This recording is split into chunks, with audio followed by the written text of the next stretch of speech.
Hello, and welcome to the Movie Test of Time, a podcast about revisiting our youth through the only medium that matters, the movies. Thanks for joining us. My name is Andy Young, and I'm one of your stoic, fighting hosts. Joining me, as always, is our other stoic and fighting host, Beth Martin. Beth, a pleasure as always. What's the crack? Well, lots of things. Or is the crack? Yeah. So we had St. Patrick's Day here and there, right? It's the same day, right? Yes, it is the same day. Yeah. Okay, so in true American fashion, we we celebrated from like Saturday through yesterday, and we had friends over. I sent Andy a picture of us in our ridiculousness of green shirts. We had a like St. Patty's Day balloon. I had Lucky Charms. We had Guinness. We did the whole thing. We had corned beef and cabbage, which we've talked about because you're like, I've never had that before in my life. Yes. And here it's like traditional Irish food. So even what you know as corned beef is very different from what we would have, I would think. Like, I mean, why is it called corned beef in the US? Do you know? I don't know. Something along the lines of like, it's like salted beef. Yeah. But for some reason we call it corned because salt and corn they're like, peas and carrots. Yeah. Like, this might be heretical, but like most of the corned beef that we have in this country, certainly that I have experienced, comes out of a tin. It's like Spam, Oh yeah, no, ours is like it goes in the crock pot and you cook it for hours. Yeah, and like it's like a brisket or something like that, isn't it? Yeah, it's very different. Yeah. Yep. So then Mike was like, okay, he was like, I'm gonna make you gluten-free Irish soda bread. We had our friends here. Our friend's wife, she's from Japan. She was visiting from Japan. And we wanted to show them like, traditional Irish American feast. Did the whole thing. They showed up in the only green shirts that he had, which said like Jamaica Man on it. Nice. And they loved it. It was the Martinellis was dyed green. The kids set a leprechaun trap outside because the leprechauns. Any luck? Yeah. They each got like a little light up leprechaun. Yes. And Charles laid like $23 out trying to like get it to go into the trap, and it knocked the trap over, but it left the money and the little leprechaun toy. I don't know if a leprechaun's going to go for $23 in this economy. To be honest with you, like that's I fair. think it's going to be like $100. Is its floor? Yeah. So and then Charles went to drums yesterday and spent $23 on a tambourine instead. So money well spent. I know, I agree. Is it like one of the kind of tambourines that can be mounted on I forget what they're called. The drummers usually they put cymbals on and things like that. Yes, of course. Okay, nice. Yeah, because he's like super. Anyways, okay. It was also okay. The soda bread was the worst thing I've ever eaten. It was like 400 pounds and like solid as a rock. So that's not traditional, right? No. Okay. It was like so bad. No, I don't think I.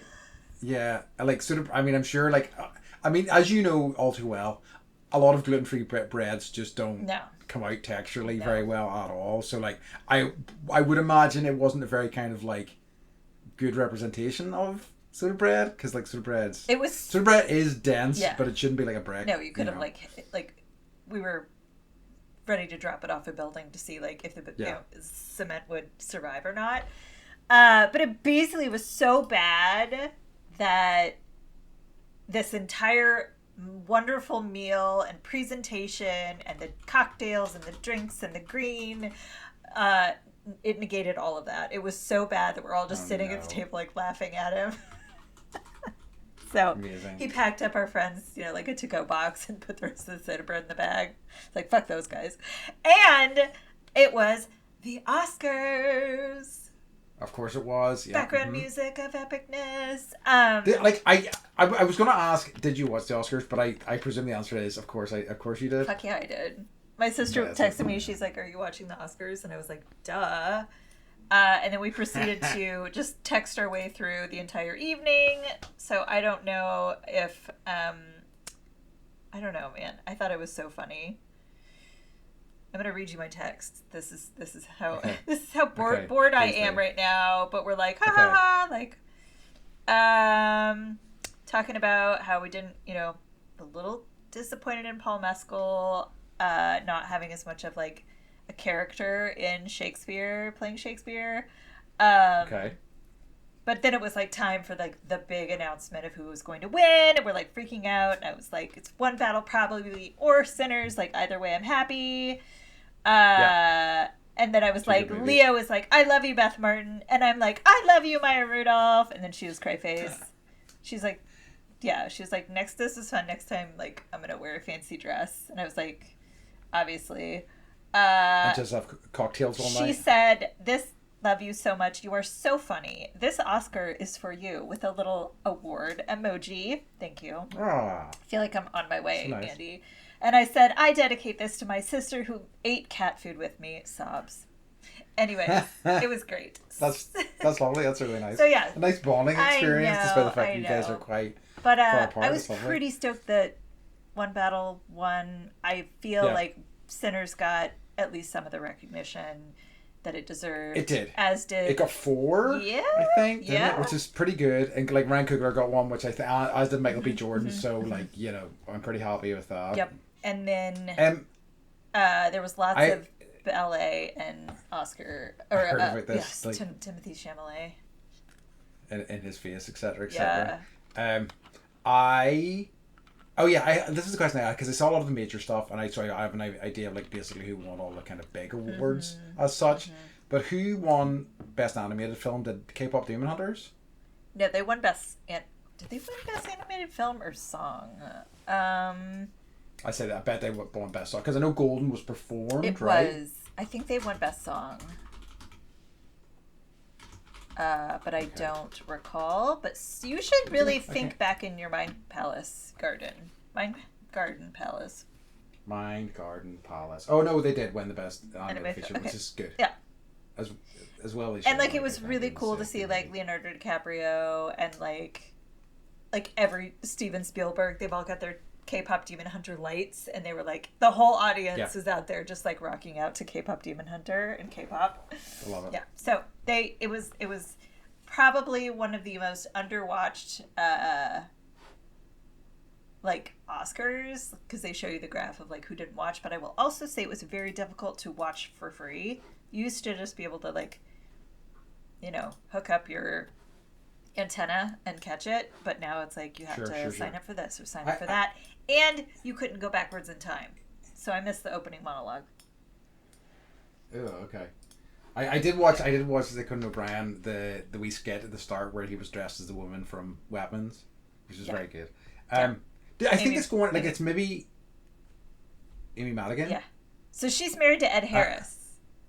No way, really? Yeah, they've been married since like 1983, I think. Yeah. Oh wow, that's amazing. Okay. I can't remember what my thought was. It's okay. I enjoyed what I saw. I just saw the bits and pieces of it, but I enjoyed what I saw of it. What's the crack with you? I know what it was, because I was going to talk about my thing. Yes. So, I saw the thing that was people were worried that Jessie Buckley was going to do an orbit. A what? With the release of the film that I saw during the week, which was The Bride.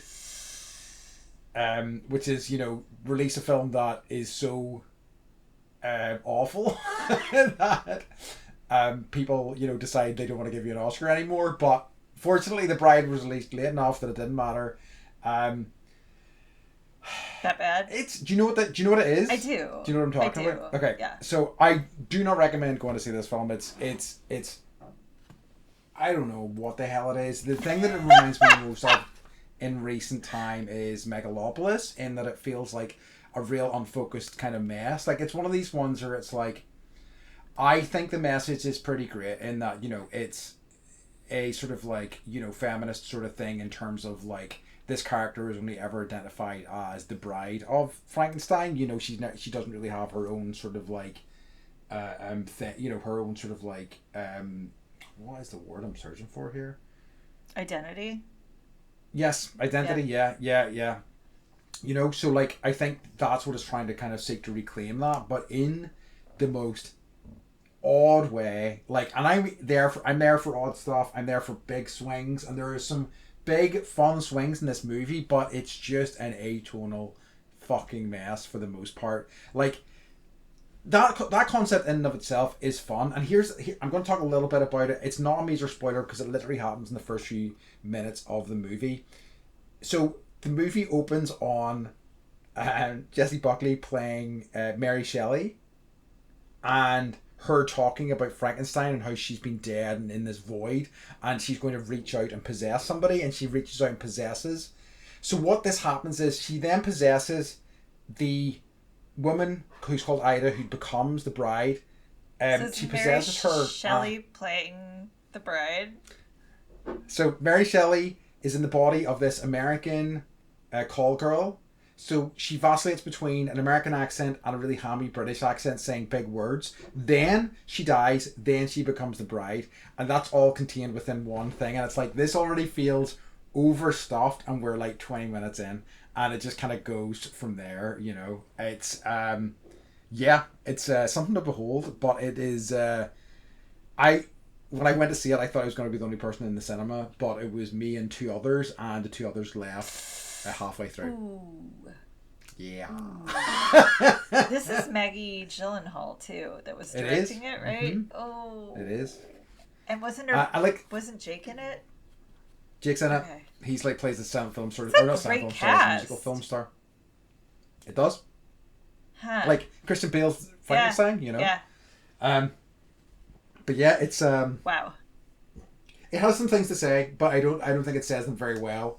And it just feels like a real mess, you know. But like, it has some fun moments that I genuinely liked, but it is pretty dire overall, I have to say, unfortunately. I mean, I will say I'm a little Frankensteined out anyways. Sure. So I was surprised. I'm sure Maggie was very annoyed when like someone else is making a Frankenstein movie around the same time. But still, like, how many do we need? It's an odd one. Mm-hmm. It's like, I do not recommend The Bride. I also... So, okay, I forgot... Have you seen Bride of Chucky? I have not. I have not seen any of the Chucky movies just because of my, like... I didn't really like horror movies, so I never really saw any of them, you know. I saw Chucky. I think I saw Bride of Chucky with Jennifer Tilly. And... I don't know if I was just going to ask you which one was better. Yeah, no, The Bride or the Bride of Chucky? Almost certainly Bride of Chucky. Okay. It has Jennifer Tilly in it, right? Yeah. So yeah, it's got to be better. Okay. I have almost forgot that I did see something else since I saw you last, which was Hoppers, the most recent Pixar movie. How was it? And I fucking loved it. It's about the beaver that like the human that goes in the beaver body. Mm-hmm. What's with this theme, Andy? Cried. It's true. Things going into other things, but yeah, that's a good point. Or things being brought back in different forms. And then it was just a dream.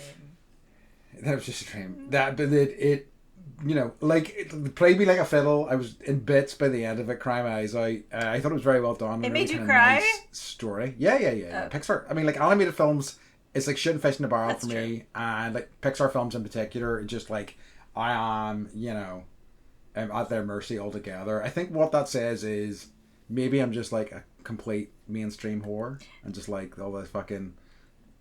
No. You have a childlike... Right. Yeah, I mean, I'm there with you. I like fast forward through the first 5 minutes of Finding Nemo every time we watch it. Mm-hmm. Good call. So anything else on... I do not. Okay, speaking of Megalopolis. Sure. Like, literally, he made a movie and named it Megalopolis. Oh, yes, he did. You're welcome, everyone, for my bad way of saying all the things and my switching of words, which I know I do a lot. Okay, so Top Fan said, I took the same trip to Megalopolis early yesterday, Sunday morning, before the rest of the household got up. What a way to start a day. Why did he do that? I don't know. I only managed to stay there for an hour. Got 90 minutes to go. A few thoughts. They cast Shia LaBeouf as an insufferable prick. It's hitting the headlines wrong for him right now. So another easy performance for him to deliver. Like any decent film fan, I want Francis Coppola to knock it out of the park every time, but he himself is on record as saying, the man who made The Godfather 1 and 2 and The Conversation died in the jungle making Apocalypse Now. Ooh, interesting. I've never heard that quote. No. And that seems sadly to be all too true. As a satirical fable, it feels very much like the dated vision of a boomer that would have absolutely rocked it if it was released in the same era as like The Network, which is another good one, which doesn't feel like it has anything insightful to offer for 21st century America or Western civilization in general, unless the remaining 90 minutes go in a totally different direction. So hopefully he'll have an update for the second half of Megalopolis. Spoiler alert, they don't. Oh, Nothing is explained. Everything gets dumber. This is so bad. It's like there's just so many questions with that film. There's so much stuff that's introduced. It's just like I was like making fun of the fact that he has a time stopping power and he has to say time stop. Oh God, it's so. You know what? At the same time, I am here for it. I'm here for directors making all the crazy shit they want to make. Just take. It's like as much as like I did not like Joker, who cares? Foiladoo. Foiladoo. Megalopolis. As much as like I didn't like that film, I absolutely respect him getting like the colossal budget that he got off Warner Brothers to make his like stupid project. It's fine. Enjoy yourself. Did he make Foiladoo? No. Sorry, I'm just talking about the director of. Sorry, I'm just talking about any director doing that. I'm talking about any director who can just like get a ton of money together and make whatever kind of madness they want to make. I'm all in favor of that. Though I'm not going to compare that. I'm not going to compare that director to Francis Ford Coppola. No. So yeah. No. I cheated and I did watch The Black Stallion, which we're going to watch at some point. Okay. It's so good. And I bought the LP. Yes. I got it on vinyl, as the kids say. I have it, but it's like I didn't quite realize like how much as a kid I would listen to it. It is warped. It is scratched. I'm like, every time I had to dust the house or like do my kid chores, like I would put that record on and like do my chores, and it made me, I was just thinking about horses. It was wonderful. The horse and me on the beach forever. Anyways, Carmine Coppola did the music for that movie. He's done some. I don't know if he's still alive or not, but now I'm obsessed because he did The Godfather, Godfather 2, and some other ones that I can't remember. But I looked at the list and I was like, holy shit, he's really good. So I got the LP for like $29 in good condition. I tried to get the CD. Guess how much it was? Guess how far out of print this is? Jeez, I'm gonna say like $150 or something insane. $300. Jesus, so if anybody finds the Black Stallion CD, I would pay, I don't know, maybe $50 for it. Okay. If you find it at a flea market anywhere, just keep your eye out for me, please. Anyways, that has nothing to do with anything. And there you have it. Okay.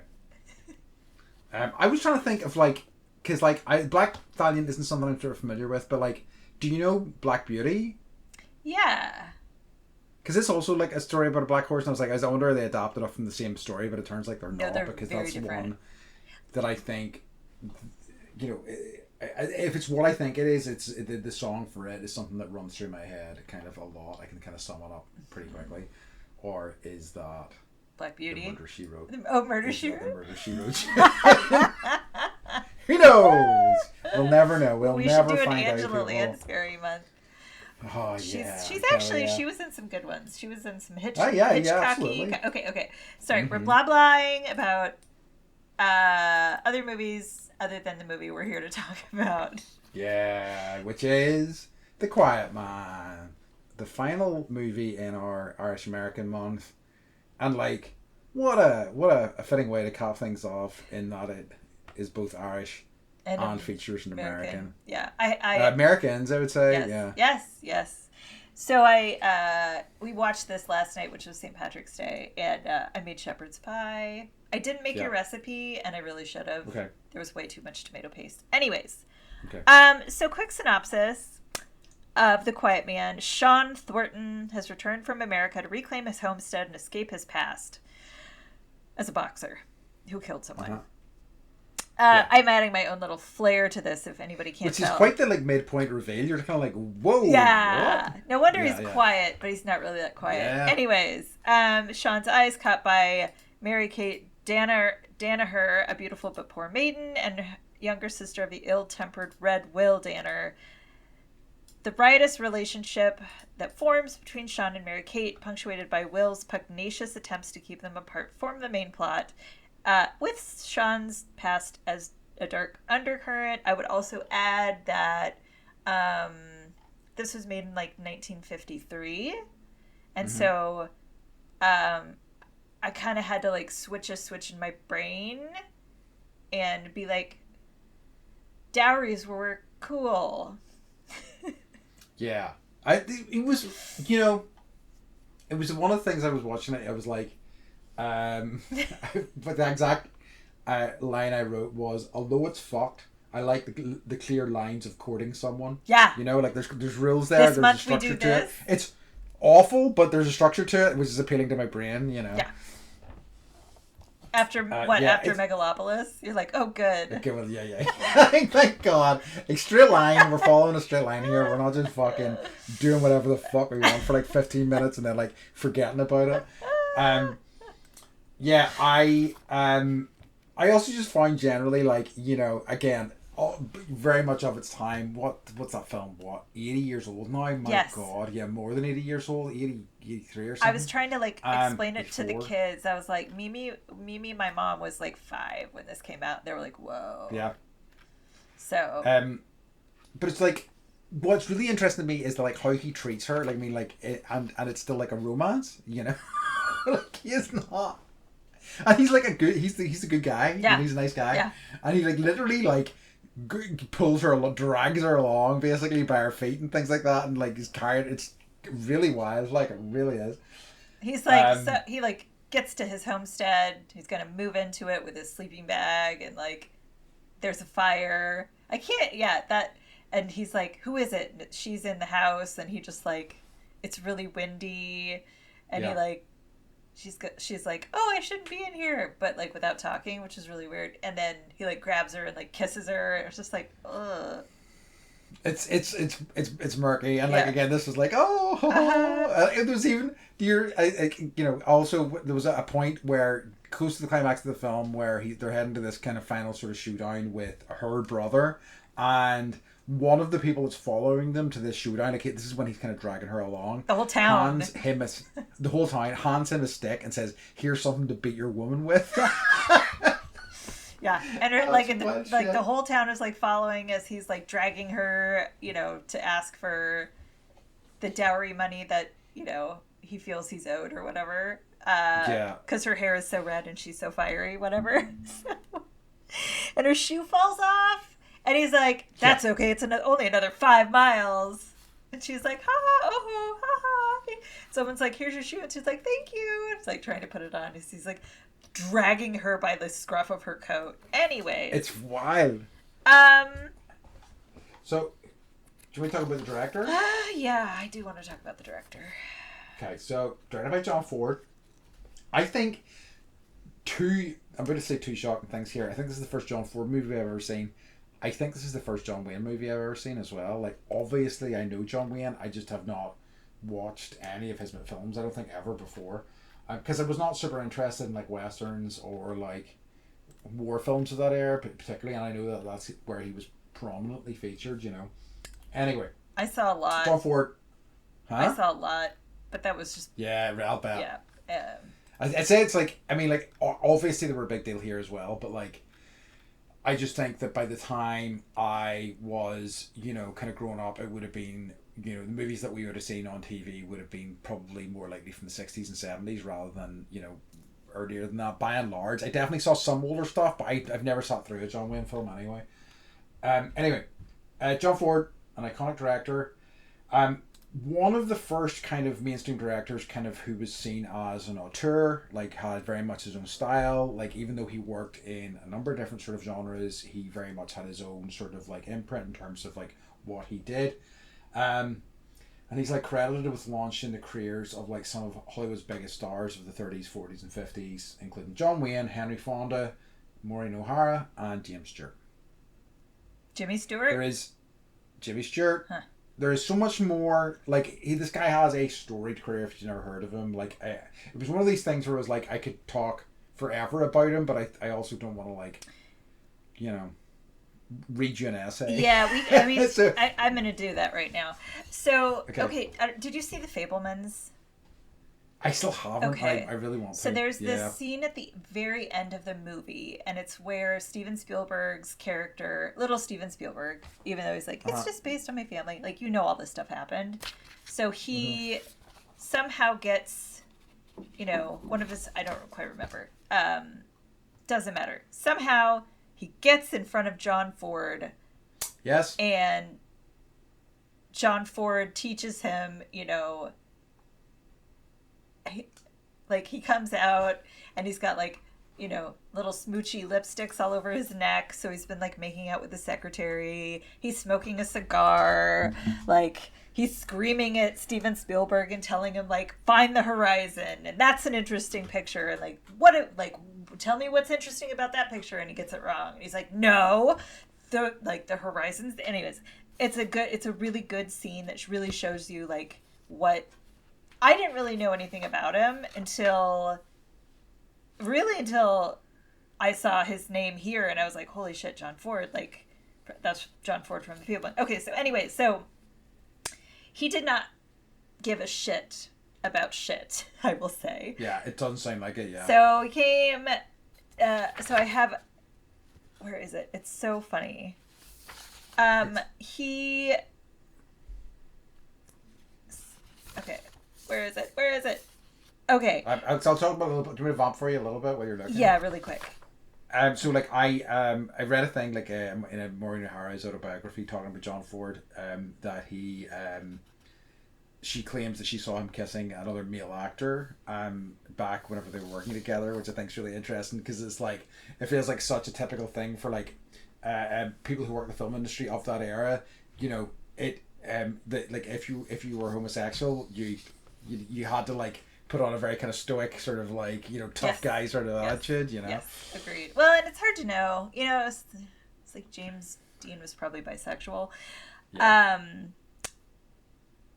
But yeah, at the time, you know, that would have been okay. So John Ford came to Hollywood following one of his brothers who was an actor who I think is in this actually. Asked what brought him to Hollywood, he replied, "The train." But he became one of the most respected directors. In spite of being known for his westerns, which were not considered serious films, he won 6 Oscars, counting, as he always did, the 2 that he won for his World War II documentary work. Yes. I read, yeah. Yeah. Mm-hmm. So he had 1 wife, a son, and a daughter, and a grandson. How'd you get to Hollywood? On the train. Just gives you an idea of like he was a tough nut to crack, or not. Maybe he just wanted some smooches. Hard to know. I mean, like enjoy yourself, you know. Right. So he. Yeah. Go ahead.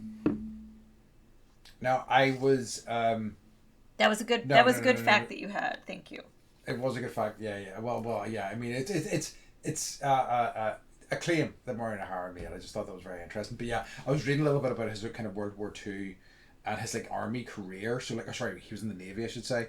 And he was, as you say, he photographer for the Navy at the time, but then he also went back in the Korean War and left as a rear admiral. Are you serious? Which is kind of nuts. It's always, I mean, different times, but it's always so interesting, like how many people that worked in the industry during, like, you know, being around like Mel Brooks's age were actually, you know, who actually served. Yeah. And, well, it was just a different time. That's a whole nother episode. That's for when we watch Apocalypse Now. Anyways, okay, so we have Frank Nugent, Maureen Walsh, and John Ford wrote the screenplay for this. So Frank Nugent, I didn't really know much about him, but he's a screenwriter. I guess he had, like, he was basically known for working with John Ford, but he had 21 feature films credited to his name. Maureen Walsh, just to give you an idea of, like, this is just, again, a different time. She was born in 1879 in Ballydonahue, if I said that right, in, I think this means County Kerry. Yeah. Okay, so County Kerry. And that's in Ireland, obviously. And then, John Ford. So I couldn't really find, like, I think really the story came from, sorry, it's not Maureen Walsh, it's Maurice Walsh, my bad. Came from his story about living in Ireland. Okay, that makes but sense. Who knows for sure? That was like a who knows for sure kind of fact. Yeah. Dunno, Andy. Fascinating. Okay. Shall we talk a little bit about the music? Yes. You know, I think versus some of the other stuff that we've watched, I mean, none of it's been too egregious, but, like, this was, like, the music in this was quite nice. Like, I also think that it was quite nice that nearly all of the Irish people were played by Irish actors, which is nice because, like, it's such a big problem these days is that, like, you get a film and it's like, oh, these people are Irish, and it's like, no, they're not. They don't even sound kind of Irish. They're just doing a half-assed version of it. They're British. Yay. Yes, they are. At best, they're British. Yeah. Okay, so the composer of this was Victor Young, an American composer, arranger, violinist, and conductor. So he worked extensively with Bing Crosby, and he conducted the first album of songs for The Wizard of Oz. Like, he just had a real kind of, like, storied career. Whoa. So, like, he worked on many, like, Hollywood productions, and he got a posthumous Oscar in 1956. So nice. Isn't that the best when you die, and then they're like, oh, here you go. And you're like, yay! But to add, it gets worse. Oh, no. Like, he prior to that, he'd had 22 Oscar nominations and hadn't won a single one. So that was the only Oscar he won after he died. He holds the record for the most nominations before receiving an award. That's the saddest thing I've ever heard. Isn't it? But, like, he had an incredible career. Like I say, he did work on many fantastic things, you know. So, like, he I'm sure he wasn't too upset. Well, I hope he wasn't. But, like, that's kind of nuts. Yeah. I'm sure he's like, he would, you know, he probably invaded someone's body and was like, thanks for my award. He had some In-N-Out burger with Michael B. Jordan. Hell yeah. It's what Michael B. Jordan did when he won his Oscar. Anyways, okay. I enjoyed the music a lot. I thought, you know, it was interesting watching John Wayne in this role because normally he plays more of a character, you know, more of the cowboy, but more, you know, he was definitely like the straight one in this movie. Yes, he, like, based on what I've seen of him, it seems like a more lighter touch, a less sort of kind of a less kind of stoic sort of hero type, broad or square jawed kind of hero type. I don't remember seeing him smile in other movies, and like I did see this as a kid. My dad was like, "This is one of those movies you should see." You know, it's a funny romance, haha. So, okay, I'll come back to Hope Chest. But, okay. Guess what John Wayne's real name is? It's Marion, isn't it? Yes. It's Marion something. Marion Robert Morrison. And he's from Iowa. Wow. Okay. Yeah. Nice. So he was upset. He loved being in the movie. He did think it was like hard to play such a straight character when everyone else got to play such like, funny. Straight. Funny different roles, and he was definitely sort of like the person standing there while other people were just bouncing humor off of him. Mm-hmm. But the character of McLean he's the town taxi. He's also the town matchmaker. He's played by Barry Fitzgerald, and I loved his character. He rocks. He was so good. Yeah, he was very entertaining. Yeah, and like I did believe the world that they created because I've been to Ireland once and I've seen sheep and rock walls, but it was like you could tell where they were actually filming in Ireland and where it was a soundstage. But again, that's just like product of the time. Like when they would like have their fights or people would be running, like you could see that they would like speed the film up a little bit, which we'll talk about later about why they did that. But yeah, other famous favorite actors. So one of the things just before we move on from him, because there's two things about John Wayne or McLean. But John Wayne, which was that he's born May 26th, which is my birthday. He was, I checked because I was curious, because I always, especially films like this. You're a Gemini? I'm Gemini, yeah. I am, yeah. He was, in this film, he was 1 year younger than I am right now, and he feels like, a complete big man. Yeah. And I'm like, wow. I thought he was in his 60s. Imagine. Really? Huh? You're looking no, good. He's in his 40s. You're looking good, Late Andy. 40s. Thanks. I appreciate it. Yeah. Your last name isn't just I still need to mature into a John Wayne type, It'll happen. Something else I was just fine because as we were talking about it was that his great grandfather emigrated from County Antrim, which is where I'm from. Right? Could you be related? As a Morrison, probably. Yeah. No, actually, probably not. You're like, we're all cousins. Yeah, if we are, I mean, very much so. It's like one of those things where it's like, whenever you're running into somebody and they're like, do you know my friend from Northern Ireland? And they say a name and you're like, how dare you assume that I know this person? And you're like, but actually I do. I do know that person, yeah. But yeah, sorry, anyway, that was do you know what the biggest Irish export is? I read this. Whiskey? No. Like overall time kind of thing? Potatoes? No. Irish people. Oh, that makes sense. Yeah. Because I mean, here it's like the kids were learning about St. Patty's Day, and everyone's like, I'm part Irish. The kids were like, are we? And I'm like, literally everyone I know is like 95% of people are part Irish here. Yeah. Anyways, okay. So, let me just look at my. Oh, okay. So, there's a scene in the very beginning where he like goes to the church. He meets the reverend. The reverend's like, "Oh, I'll see you at mass at 7 tomorrow morning," and I was like, "Huh." So he goes to church at 7 in the morning with like 4 other people in town. And there's a part where I don't know. I don't know much about holy water or church or mass. So like John Wayne's character walks out and like Maureen. What is it? What's her name? Oh, Hera. Sorry, Maureen O'Hara's character, Mary Kate.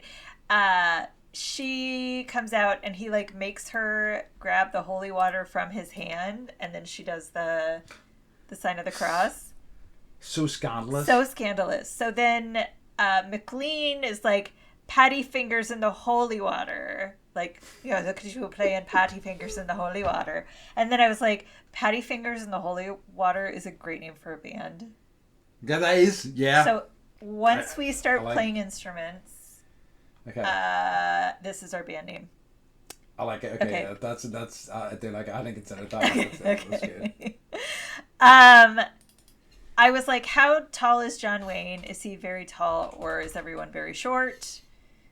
He's 6'4". He was 6'4". Oh shit, he is pretty tall then. So Yeah, for a star, that's very tall. Yes. Yeah. Yes, because Cary Grant was not that tall. No. I was surprised by the amount of matchmaking happening in this. Mm-hmm. I haven't really seen that since Fiddler on the Roof, right? Matchmaker, okay. Make me a match. What's that from? Anyways, we'll do a musical. We'll do a musical theater. Another thing I've never okay. Yeah. Just digging yourself into a bigger hole, Andy. No. Okay, so, yeah, I'm just curious. You know, this month we take walks. This month and she was using phrases that I don't even know what they mean. We'll do this month, you know, maybe we'll kiss, and then this month, and so like the whole like courtship takes a long time. You have to be like escorted by the taxi guy. You're probably paying him to drive you around in the taxi and, you know, chaperone you. So I just was curious, like, in your culture, was that as much of a thing as the movie made it? I mean, like, certainly not in my living experience, you know, like, and, you know, I think probably my guess would be that a lot of that very kind of formal courting process would have been inherited from the English sort of very kind of formal kind of courting process, you know, would be my guess. Like Jesus. But like, huh? Like Jesus. Like Jesus, yeah. Hey, look, but it gets results, okay? Like you saw what happened, you know. And like I said earlier, I would, you know, I mean, if I had a structure like that would make my life so much easier, you know. But like, now it's just all up in the air. But like, I think that like, almost certainly. I like, you know, there are still very much a lot of people, I would say, in this country, and I'd say this is true of America as well, who like meet through church. Do you know what I mean? And then it's kind of like there is like almost like a chaperone date or whatever, you know, like, although it's probably mostly in the past, I say there's still elements of it that do happen today, you know. So I remember like being a little girl going over to other little girls' houses. And, like, at the end of their beds, they would have a hope chest. Be like, this is my hope chest. And I'd be like, what's that? And they were like, oh, this is for, like, you know, when I, you know, we were kids, right? So they were like, when I have a baby, kids someday, like, they'll have, you know. But it's like, that essentially is, like, that's what the dowry was here, was the hope chest. So you would get your lady and a box of stuff. Like, I don't... And maybe money and some goats. Yes. I mean, I do understand, obviously, to an extent, what's happening in the film in terms of, like... So basically, the kind of the central conflict of the film is... It's a couple of conflicts, but essentially he wants to marry her and Mary-Kate. He wants to marry her. His brother, who immediately takes a dislike to John Wayne's character, does not. They trick him, and they get married. Then he refuses to give the dowry to the couple, basically, and then that carries the conflict through to the end of the film, where they have like a showdown, quite a kind of comedic sort of like fight. Yeah. You know, it's probably the most broad bit of the movie. Like the movie's broad generally, but that bit at the end is just completely ridiculous. Yep. So yeah. What was my point? We were talking about hope chest dowries, matchmaking, like... Yeah. So, like, I think that, you know, the dowries kind of, like, just fits in with that sort of, like, old sort of, like, you know, here, there is an established practice to this, and you must follow all these rules, you know. Yeah. And, like, I think, you know, what that's kind of morphed into modern marriages in this country is that there's still, I would say... an expectation for a lot of people that the bride's parents pay for the wedding. Oh, yeah. You know? Yes. So I think that's probably what that concept has morphed into in modern times, you know? I think it's more like, if we get married, it's a big deal because we're going to take on each other's student loans. Yes, yeah. It's like more like, how much debt like, you got. Yeah. America. The country of credit. Yes, that's so true. Okay. So yeah, I have a quote. I have a quote that I was like, ooh, this is not a band name, but it was my favorite quote in the film, and I was like, I feel like I've heard this in other places, or maybe I just harkened back to being like 8 or whatever when I saw it. But it's when he's like, when I drink whiskey, I drink whiskey. When I drink water, I drink water. And I was like, that's that. There you have it. You can use that. Anyone can use that now for whatever situation fits you best. No, but like, I mean, I think, I was very worried that it was going to be very, like, because, I'd read a little bit ahead of time about how kind of, a derivative it was of, like, Irish people and Irish culture, but it doesn't really, like, diminish them in any sort of major way. Like, I mean, certainly, like, it's a culture of drinking and things like that, but it's not like there's anybody who's, like, comically drunk and making a fool of himself.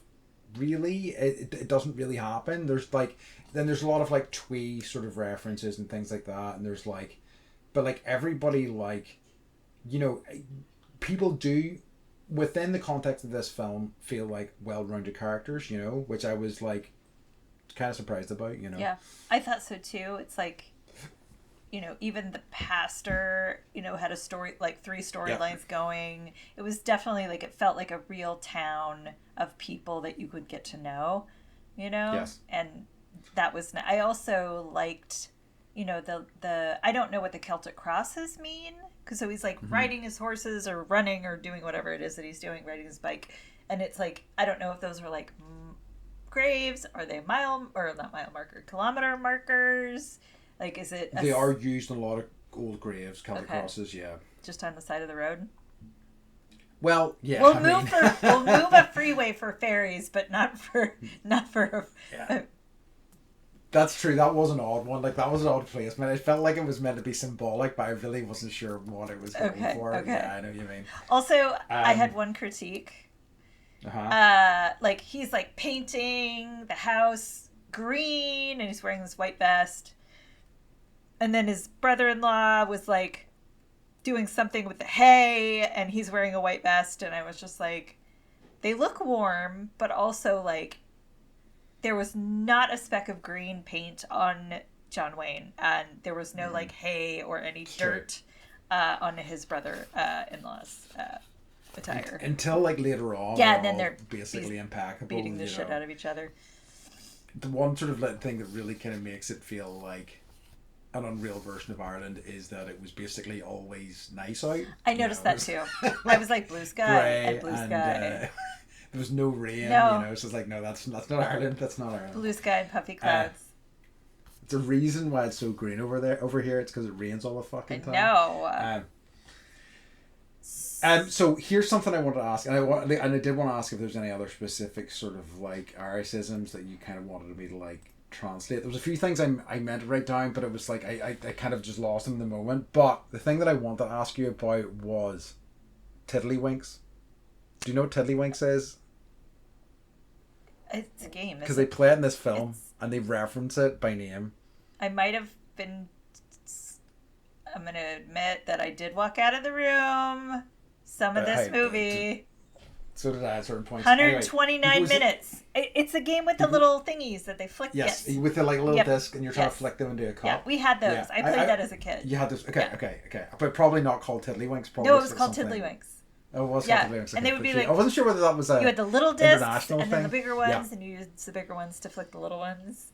And you I was just thrilled to see it. Yeah, I was like, God, I forgot about that. I used to play it all the time. Yeah. And eat cat food, everyone needs hobbies. Living it up, playing tiddlywinks, eating cat food. Okay, so I have, I know this is a long movie. Andy hates long movies, for those of you that don't know. Yeah. So it's like anything that's 90 minutes, like, that's our happy place. So this was 129 minutes. So when John Ford screened this final cut for Republic Productions, it's no longer in business. They liked it, but it was 129 minutes. So they were like, you got to cut it down. You can't go over 120. No one's going to sit for 2 hours, basically, including Andy and myself, which turned out to be true. So Ford staunchly objected, claiming he already cut out all of the fat and there was nothing left to cut. They stood their ground and they sent him back to cut 9 minutes. Ford did his best to contain his ire. I love this man. As he collected his film and fumed out the door. As the story goes, a few days later he called the brass and informed them the final print was ready for screening. When the last man took his seat, Ford signaled the projectionist to dim the lights and run it.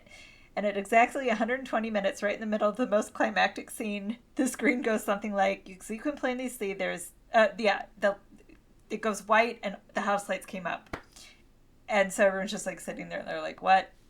And then Ford's like, there's nothing left to cut. Give me my 9 minutes. And they did. So. Love it. Yeah. It makes sense. Like, I mean, like, I don't really know what you could cut out of it, actually, honestly. No, I mean, like, it does feel like, as much as, like, when I saw the run, because I thought, like, oh, great, it's a film from the 1950s. It'll probably be a tight 90 minutes, sweet. When maybe I saw even 2 85. hours, I was like, no. But, like, I think I was talking to Beth beforehand about the, like, my memory span is shot once, or like attention span I should say, is just absolutely shot at the minute. And so, like, this was a struggle, I will say. I had to watch it in 2 different blocks. But at the same time, I think within the context of, thinking about it as an 80-year-old film, I could absolutely see why it was, like, successful at the time. Yeah. It definitely, like, I can see what, this was during, like, radio days, right? So anything was interesting on screen. Yeah. I definitely, I also have no attention span, but that's, like, my own fault.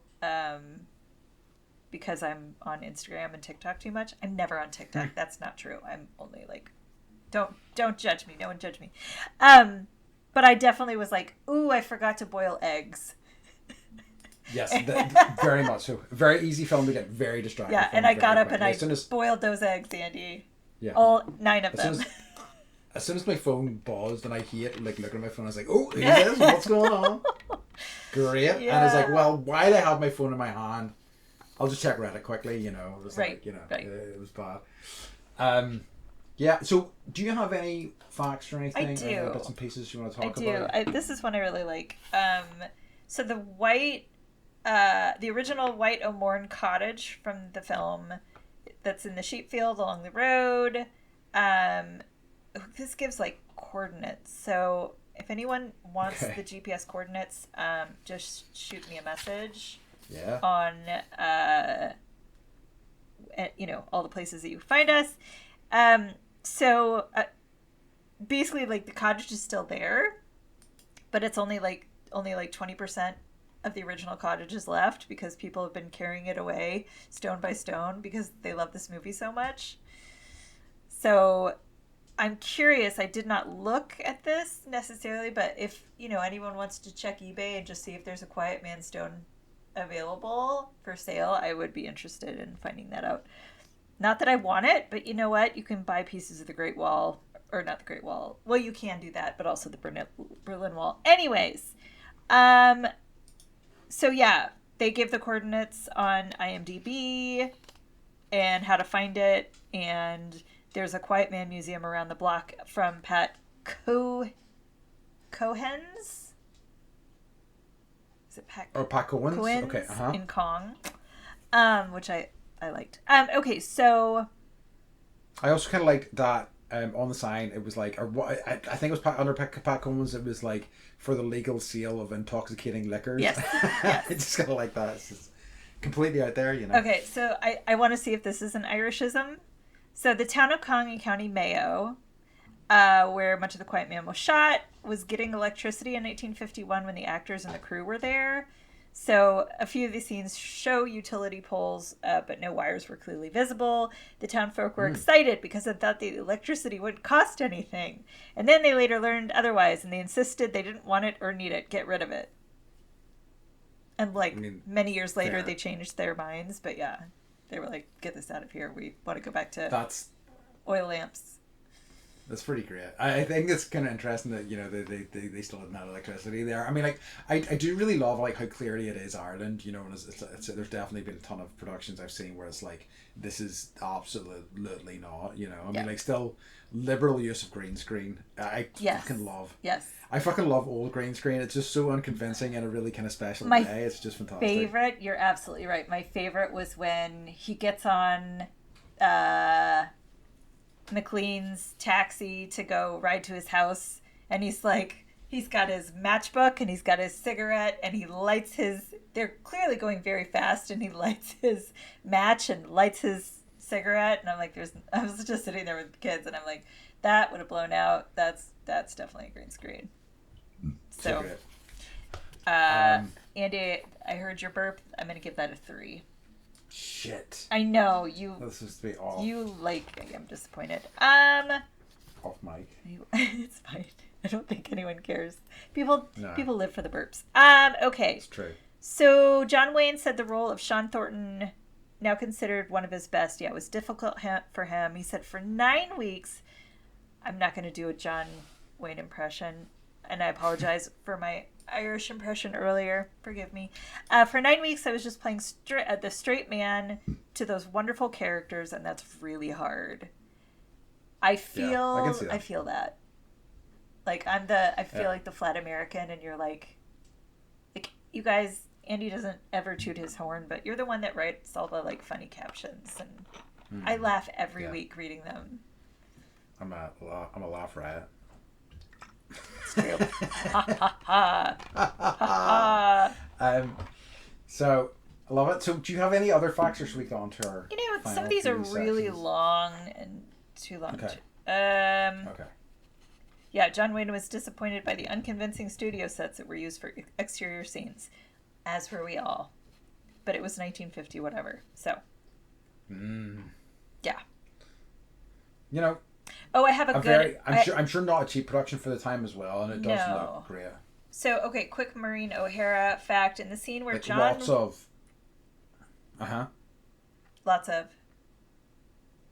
No, sorry. Okay. Sorry. I was going to say lots of exterior filming, which I'm always impressed by. Me too. I was hopeful that they would do a lot of that, and it wouldn't be like in a soundstage, and yeah. I can't remember when they got air conditioning in the sound stages in Hollywood, but I don't... No, it would have been around... Probably around, probably in the 40s is my guess. I took a tour, so I should know this. I went to Universal, and the air conditioners made so much noise that they would have to shut it off. Anyways. Okay, so Maureen O'Hara, a scene where John Wayne discovers her in the cottage. This is also in E.T. I don't know if you remember, like, E.T.'s watching something on the movie or on the screen, and this is like he and Elliot are already like, you know, like their minds have melded, and so like Elliot's trying to free the frogs, and then like John Wayne and Maureen O'Hara are kissing, and so he like grabs this girl and kisses her, and that's this movie. This is from A Quiet Man. Okay. So now when you watch it next, you're gonna be like, I've seen that movie. I can make that connection. Okay. So in that scene, the wind whipped her hair so ferociously around her face she kept squinting. John Ford screamed at her in the strange language to open her eyes. I wish I knew what he said. And she said back, what would a bald-headed son of a bitch know about their hair lashing across her eyeballs? Nice. Just right. So, yeah. So she's perfectly suited for the role as a fiery Irish woman. I think so. And she seemed like a pretty cool chick anyway, so. Yeah, she does. She really does. Okay. That was a good one. Shall we get into our final few wee sections then? Yes. So, first of all, Too Legit to Fit. This is a tough one. I mean, obviously, I feel like Mary Kate probably deserves it, but it has to go to, I think his name's Hugh, who's basically wearing jodhpurs throughout, and jodhpurs, fucking love jodhpurs. Yeah. Such a great look. Just these balloon trousers. I just like the kind of like loose slacks. Yes. That like John Wayne wears through it as well. It's like it's a good look. Yeah. A lot of hats with big puffballs on top that are like kept at a jaunty angle. So good. I mean, like a lot of good fashion in this film, but I think it's to say Hugh with his jodhpurs has to win it for me. Okay. So animals. Oh my word! Andy's Animal Acting Award for excellence in animal acting must go to John Wayne's horse. I was alarmed whenever he went after Mary Kate and decided to like park his horse in front of a train. I was like, interesting choice. Now, in fairness, the horse then followed him. Yeah. So I was like, okay. But I was just like, why is this where you're deciding to stop? Yeah. This does not feel like the smartest choice. Okay. But I suppose he's all head up. I have a horse and Ireland question then. In the beginning, I can't remember why John Wayne is upset or what he's doing, but he's just like, everyone's like, he's just riding his horse around like crazy. And he is. He's just like riding it. He's jumping every single, I don't know if you call them like sties. Sure. Yep. And I'm like, those are people's yards, right? Yeah. So I was like, I think that's private property. And he's just kind of like riding his horses all over private property, which I don't think is very polite. Just bloody Americans. Okay. That's what I figured. I was like, that doesn't... Coming to Ireland. Yeah. Jumping their horses in people's back gardens. Well, and, you do that enough, that horse is going to break a leg somewhere. And then it's somebody else's problem. And then you got to, dig a hole and bury a horse. Yeah. Let's hope it doesn't come to that. But it's very, very, very possible. He's playing with fire. He really Agreed. is. Okay. So, Beth, for The Quiet Man, what is your final verdict in terms of revisit, remember, refuse, or redo? This was hard. Yeah. This was hard. I don't know if it's just like a weird, whatever planet's in retrograde or the opposite of retrograde.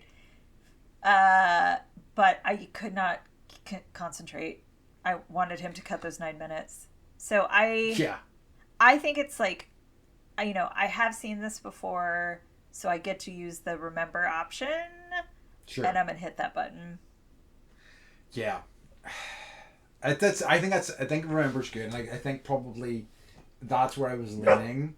But I also think that it has to be a reluctant refuse. I don't think this was a bad film by any stretch of the imagination, but I think that it's just I think any time you are responding to a movie, it's kind of where you're meeting it at the time as well, where you're at the time, and I think that I just wasn't in the headspace of really fully connecting with it. I admired it for a lot of reasons, but I also ultimately didn't. It didn't really grab me in any major way. So I think a reluctant refuse with maybe a soft remember as well. Yeah, that's basically I will say Charles wandered away after the 90-minute, buzzer went off in his head. Harper sat through the whole thing and was just enamored with it. Wow, yeah. Love it. So I guess I'm grateful because, now, if they choose to have a little bit more of a film education because of this podcast, not letting them watch Strange Days, but this is a fine, jaunty movie. It's just fun to see that, to allow them to see kind of how things were. Yes. Harper's pointing out wow, it's messed up that she needs to ask permission from her brother to marry a man. So she was like, so if Dad died, I'd have to ask Charles. And I was like, yeah. And they were they thought it was the funniest thing ever. It is. I think I'm glad that they did. And again, I don't want to take anything away from this film. It's just where I was at with it. Yes, but yeah, I think that's just where I kind of landed with it. So same seas. Okay. So Beth, as we approach the end of this week's episode, what has been bringing you joy this week? So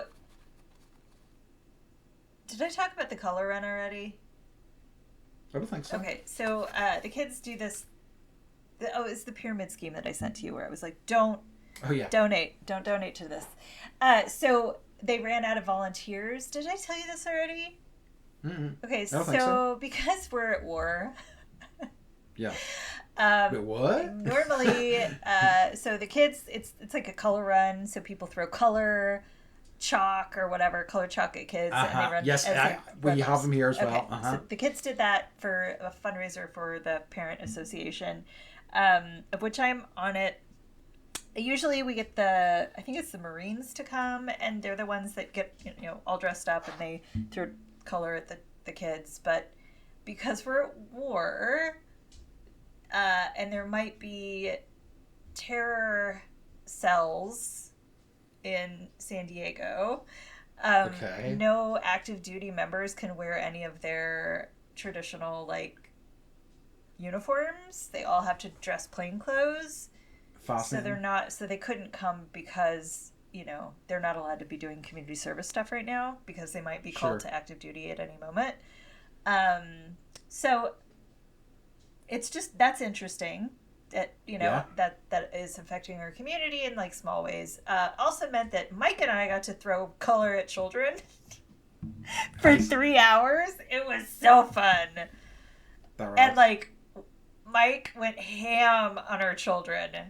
Harper and Charles, he was just grab both of them. He was shoving it down their pants and in their hair. Amazing. And they died. They were just they thought it was the funniest thing ever. So it was so great. It was really good. Yeah. Good. So that brought me joy. Throwing things at children brought me joy. Amazing. Oh, hey, it's hard to beat. Whenever you have you have a license to do it, I mean, what a thrill. True.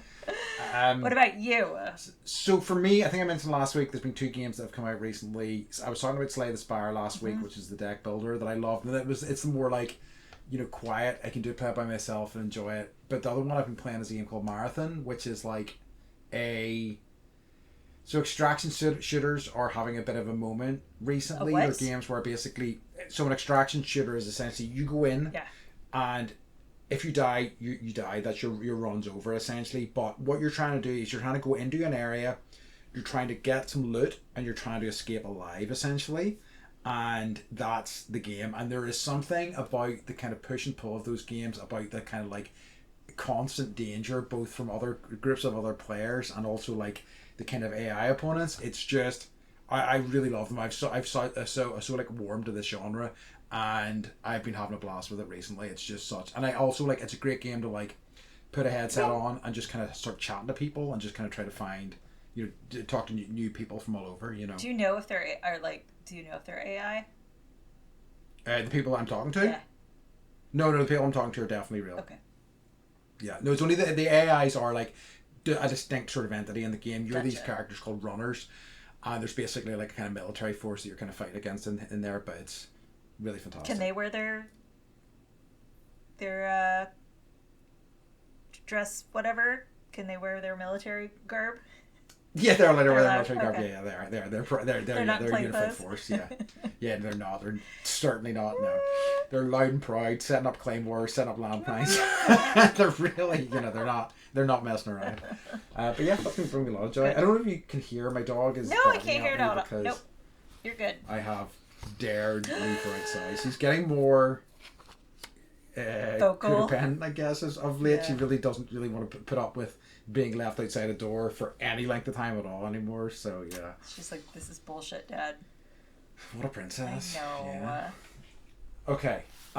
So this is the end of our Irish American week. We are moving, our month, I should say. We're moving into our Terrence Malick month next week. So ordinarily, we've been trying to do crossovers with episodes. It was a bit trickier this time around. So instead, we're just going to go directly into Badlands next week. If anybody wants to watch along at home, please do. I am excited for it. More excited than I am for the other Terrence Malick movies because it is a reasonable length of time. Yes. So yeah. So tune in for that next week. Yes. I am excited to finally see some Terrence Malick movies though. It's been, 46 years. Yeah, it has been. Yeah, it's been a long time coming. It's time. Yeah. I mean, I've been a budding cinephile from about 8 years old. So Yeah. yeah, I mean, let's say 30 years. I will say it's like, you're a cinephile, but you're more hip to like today's cinema. You're way more hip than I am.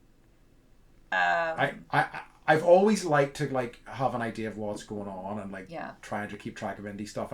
Because like I just love, like I love like, you know, especially in independent film, I think you find stuff that really kind of speaks to me, and also stuff that you just don't. That really takes you by surprise, and that's something I really love. Like Surat, I was talking about recently. You know, it's just I really live for those experiences in the cinema. You know, and I'm gonna get to it. It's on my list. I read, you know, the Oscar ballots. Occasionally you'll get the honest Oscar ballot, and it's got great reviews. So, but I got to every single Best Picture movie. Yeah, and that's what I aim for. So yeah. So, hell yeah. Yep. Amazing. Okay. So in that case, we have reached the end of this week's episode. Beth, could you tell everybody where they can find us and things like that? Should I do the new one, or are we gonna wait? Huh? Should I do the? No. Just get okay. No. We'll see if that. Okay. Don't just forget you heard anything there. Okay. Nothing's coming. Nothing's happening. Nothing's coming. Okay. You can find us at bendypodcast.com. Please feel free to, if you have stories about any of these movies that you like, or you know, I mean, I want to hear more about how everyone feels about Megalopolis, so I can say that word some more. But part of what makes us so much fun is just connecting with you guys. So just, if you want to be part of the conversation, we invite you to grab a chair and sit with us as we tear apart John Ford movies. Yeah, absolutely. Why not? Amazing. So yeah. In that case, folks, we have reached the end of this week's episode, and as always, we'd like to remind you to stay bendy. I was singing Tom Petty like out loudly yesterday, and you can totally tell. Sound amazing. All right, we love you guys. Beautiful pipes. I know, right? We love you. Bye bye.